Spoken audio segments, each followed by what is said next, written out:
If you're in your 20s, do not turn 30 without hearing this. Because once you cross that line, there are mistakes you cannot undo. I'm 30 now, and I wish someone stopped me in my 20s and made me watch a video like this. This is not motivational advice. This is definitely not something you will enjoy hearing. But if you ignore this, you will regret it. In this video, I'm going to share with you 5 truths I learned the hard way in my 20s. After wasting time, energy, and opportunities, I will never get back. These are not theories. These are not Instagram quotes. These are consequences. And the fourth point is the most dangerous. If you miss the fourth one, it does not matter how talented, hardworking, or smart you are. You will always feel behind in your life. And I want to make you a very clear promise. If you genuinely apply even one out of these 5, just one, your 20s will be better than 95% people out there. Not richer overnight, not magically successful, but calmer, clearer, more in control, and most importantly, you won't feel like you wasted your life. By the way, one of these 5 points completely changed how I look at money, and it has nothing to do with investing. I'll explain that later. I'm not saying this as someone who figured it out in life. I'm saying this as someone who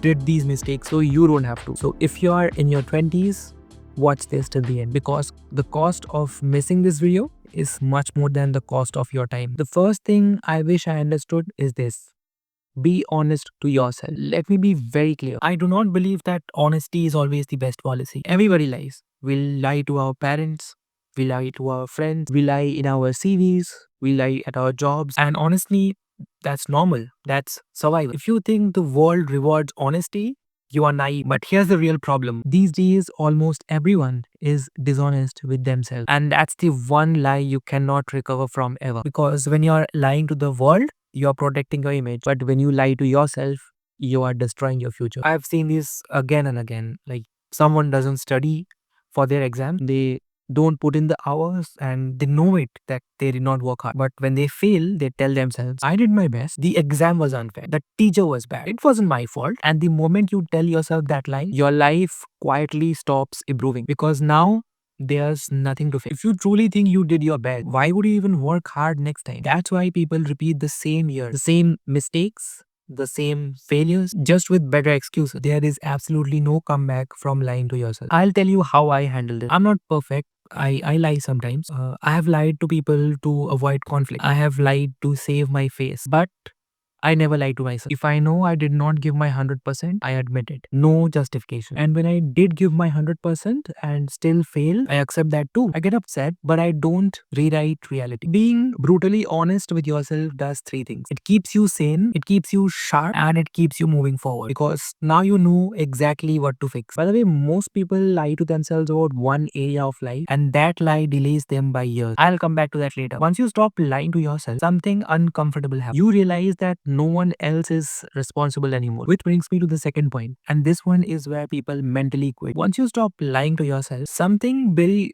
uncomfortable happens. You realize that if you're being honest, then you can't keep blaming everyone. And that brings me to the second point. Everything that happens to you is your responsibility. I know how extreme this sounds. For a long time, even till my mid-20s, I completely rejected this idea. People broke my heart. Professors gave me low grades despite my good efforts. Situations felt unfair. And I told myself, this is not my mistake. This is not my fault. I'm the victim here. But here's what I did not realize back then. The moment you realize you are a victim, you give up control. Because if someone else caused you pain, only someone else can fix it. And that mindset quietly ruins life. Every situation you are in today exists because at some point you chose it, accepted it, or didn't fight it. Not because you're weak, but because not choosing is also an option. Let me give you a real example from my own life. I went to IIT Kharagpur. The competition was brutal and my confidence took a hit. Now I could say the professors were unfair. The environment was too hard. Others were just smarter than me. But looking back honestly, going there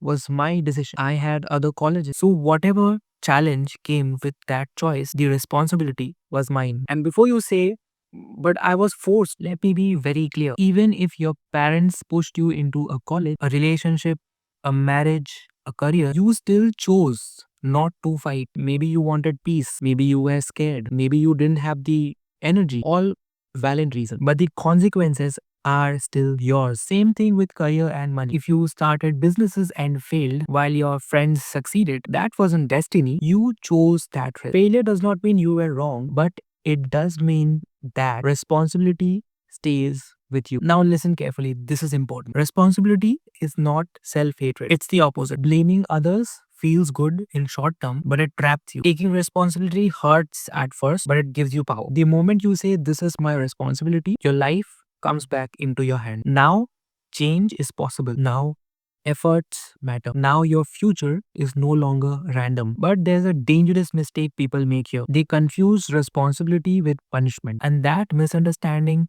destroys confidence instead of building it. I'll explain that later. Once you truly accept responsibility, one question becomes unavoidable. If this is my life and this is my responsibility, then how serious am I actually taking it? That brings me to the third point. Once you accept responsibility, one thing becomes very clear. If this is my life and this is my situation, then how seriously am I taking this moment? That brings me to the third point. Whatever difficult thing you're doing right now, you'll probably never do it again. Let's be honest. Anything meaningful is hard, boring, mentally exhausting. Studying a subject you hate, working on something that feels pointless, being in a phase of life which you don't enjoy. What changed everything for me was this thought. This is probably the only time I will get to do this. And if that's true, then I might as well do it properly. This hit me hardest in my academic. There were subjects I absolutely hated, and I knew I never wanted to study them ever again. And once I accepted that this was the only time, I stopped negotiating with myself. I thought, if I have to suffer through this anyway, I'll suffer properly. And strangely, that made it easier. I applied the same logic somewhere very different. I joined theater not because I wanted to be an actor, but because I had severe social anxiety. After COVID, I was cut off from people for almost 2 years. I was very clear about one thing. I do not want to be an actor. So technically, I could have done the bare minimum. Most people would. But I told myself, this is the only time I'll be on stage as an actor. So I gave it everything. Not because I loved it, but because I respected that moment. And today, even though I never want to act ever again, I'm proud of how I showed up. The same applies to relationship. I've loved someone knowing very well this might be the only time I ever love with this intensity. It hurt, it broke me, but I don't live with guilt because I did not hold back. Here's what this mindset gives you. Years later, when you look back, you don't feel shame, even if it failed, even if it ended. You feel clean because you know that you did your part when you had the chance. But here's where most people mess this up. They apply this concept to the wrong thing and completely ignore it where it matters the most. And that mistake shows up most clearly when it comes to money, which brings me to the fourth point. And this one goes directly against the popular advice you hear on the internet. This is where most people disagree with me. So the fourth point is, making money is more important than investing. We have all heard this advice, like, time in the market is more important than timing the market. Start investing early. Even small amount compound. And technically, yes, that advice is correct, but it's incomplete. I started investing very early, like around 18 or 19, and I invested small amounts like 500 here, 1,500 there. That money has been in the market for like last 11, 12 years. And guess what? It didn't change my life. Here's the part people don't like to hear. Compounding works on capital. If you invest 5 crore and that becomes 6 crore, that's compounding. But if you invest like 500 and that becomes 600, that's mathematically correct, but it's practically irrelevant to you. The problem for people who are in their 20s is not returns. The problem is low income, and no amount of financial literacy can fix that. That's why the first 500 you earn should not go into stocks. It should go into your skill or your education or your business or your ability to earn more, because skills compound faster than stocks when you're young. I'm not saying investing is bad. I myself work at a hedge fund, but investing works after you have money. First, build a cash flow, a salary, a business. Once money starts flowing in consistently, then investing makes sense. If you already have family money, that's a different situation. Then yes, invest early. But if you don't, pretending that your 500 rupees will make you rich, it's self-delusion. The sad part is most people treat investing as an excuse to not take career risks. They feel productive, but they stay poor. And this directly connects to my fifth and last point. People will leave. Your skills, academic, and achievements will not. Let me clarify.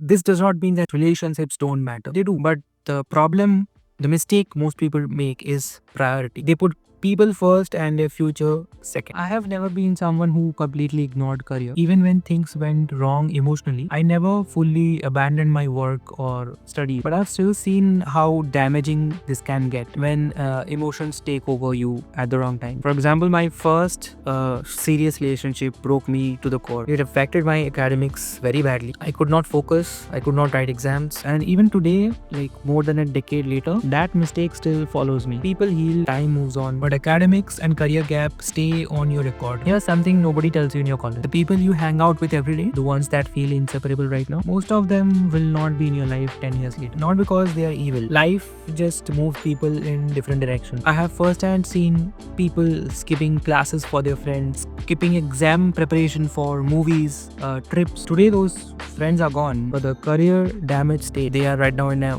dead-end job. Let me tell you one more uncomfortable truth. At critical moments like placements, promotions, opportunities, I have seen people like best friends competing against each other for the same job. Not because they were bad people, but because survival changes behavior. There is only one thing that never leaves. It's your competence.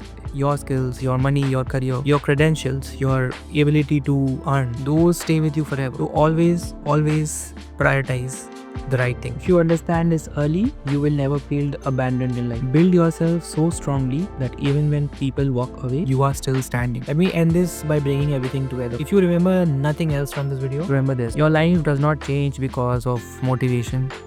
It changes because of your decisions. Be honest with yourself, because lying to yourself is the only lie that destroys your future. Take responsibility, because the moment you stop blaming, your life comes back into your control. Do difficult things properly, because most chances in life only comes once, and regret lasts way longer than effort. Focus on making money before investing, because compounding only works when you have real capital to compound. And prioritize skills, academics and career before people, because people change, competence stays. I know none of this is comfortable to hear, but this video was not for people who want validation. This is for people who want real change, for people who want to hear the harsh truth instead of comforting lies, for people who understand that you only get one life and wasting it is far more painful than discipline. If that kind of thinking resonates with you, if you want advice that's raw, real and sometimes uncomfortable, then subscribe, because this channel is not for feeling good today. It's about being proud of yourself 10 years from now. If you're serious about making 2026 the best comeback of your life, then watch my previous video, because that's where I break down how to rebuild your life when you're starting behind.